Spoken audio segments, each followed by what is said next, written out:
We all knew that the Minecraft Caves and Cliffs update was going to be by far the biggest ever Minecraft update, as it was completely revolutionising the cave generation along with the world generation itself. However, what Mojang have recently announced is something that none of us expected. That is why in this video everyone we're going to be diving into the very recent Bedrock Edition beta changelog, talking about how this new update just changed Minecraft forever. So if you do go on to enjoy this video and you are excited for the Caves and Cliffs update part 2, be sure you drop the video a like and subscribe if you're new around here for daily Minecraft content. But without wasting any more time, let's get right into it. Now, previously on the channel, usually I'll just cover the Java Edition snapshots, talking about some of the main new changes coming to the PC version of Minecraft. However, there has been something extremely interesting added in the new Minecraft beta 1.17.20.22. So let's take a look at it. In the changelog, Mojang actually started out by saying, we have another Bedrock beta update today and we fixed a bunch of bugs. Also, we've made a fairly significant change to the way hostile mobs spawn, and that is the understatement of the century. To test this out, you will need to enable the Caves and Cliffs experimental features. We're hoping this change will make your cave exploring trips slightly safer, but you'll still need to avoid falling into lava with a hotbar full of diamonds. Not that that ever happens, right? Please continue to send us your feedback, and then it gives a link to where you can send it in.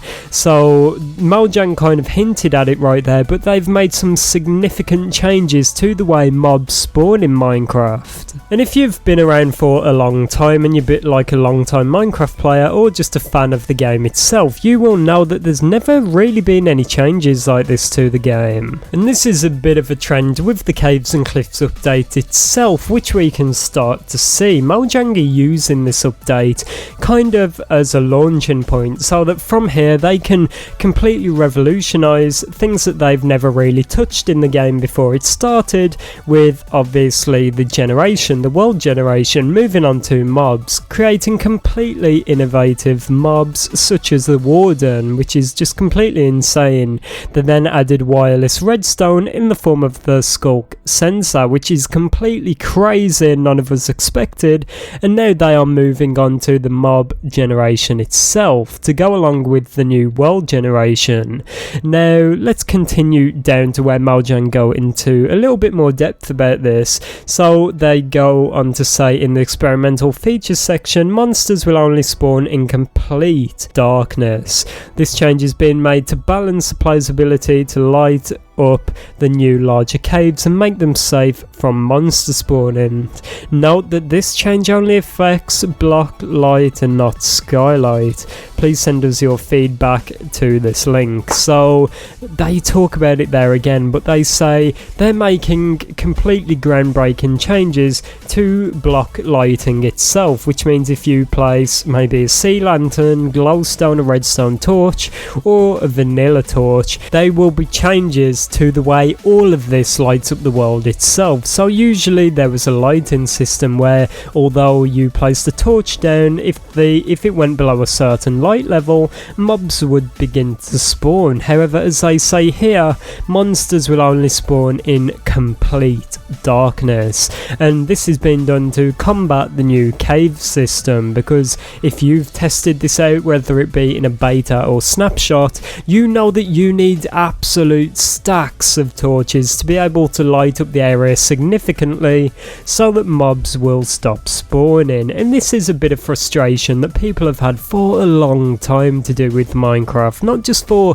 exploring caves but for building, right? People would always build these grand houses and then figure out as soon as they need to light it up, they need to ruin it by filling the entire thing with torches or other weird lighting glitches so that the entire area would be lit up so that mobs could not spawn there. And this has just been a complete problem. I remember back in the day building castles in Minecraft, building houses, building tunnels, and just completely having to ruin the the look of the thing by placing torches on every single wall. Now this seems like it's going to be changed thanks to this lighting change, where the torches will light up the area better, do their job, and mean that mobs will not spawn in your house anymore, which is pretty funny. But the bigger thing to do with this is lighting up the world and lighting up caves, because as you know, the mountains have got exponentially bigger, and of course the caves have expanded into actual caves rather than little corridors now, so that instead of just walking down like maybe a 3x3 little tunnel, caves are actually caves, and they are huge, right? So to kind of compensate for this and to allow the player to light up the area better and not be bombarded by creepers every 5 seconds, Mojang have made it so that torches actually light up the area better, and that mobs will not spawn right next to a torch. As I said in the title, this new update has and will change Minecraft forever, because it changes not only the mob generation, which has stayed the same since the inception of Minecraft, but it will also change the way that the entire game is played, and it will change people's attitudes when playing the game. I know that there's a lot of people out there, especially people I know and talk to in real life, that kind of feel put off by building these giant structures in survival, because they just know that afterwards it's going to look really bad on the inside because of having to light up the entire thing, and mobs will just completely overrun the place. Also, it's been a problem with people I know that they do not like going caving, because some people that maybe do not have as much experience will struggle lighting up the caves, and this issue would only get worse with the Caves and Cliffs update. So it's really good to see that before the update's even out, Mojang are working on fixes for this. It just shows that the team is doing a really amazing job behind the scenes. They're thinking of all of these issues before they even happen, and they are fixing them. But if you have any changes or you want to test this out, I'll put a link to this changelog so that you can follow the steps to install this experimental beta for yourself and try out Minecraft's new lighting system, everyone. But as I said, if you want to get in contact with Mojang and try and make any changes or give some valuable feedback, I'll put a link to this page from Minecraft.net so you can follow through all the steps on there, everyone. But yeah, that's it for this one. Let me know what you think down below in the comments. Do you like these new changes, or are you a little bit sad to see Minecraft change so much as a result of this? Personally, I do really like it. I think it's been in need for a long time. I just wish this change would have come years ago at this point. It's not only going to be good for explorers, for people looking to go mining underground, but it's also really good for all kinds of players coming to Minecraft. So thanks for watching, everyone. Hope you enjoyed. Have an amazing day, and I'll see you all tomorrow for another video. Goodbye.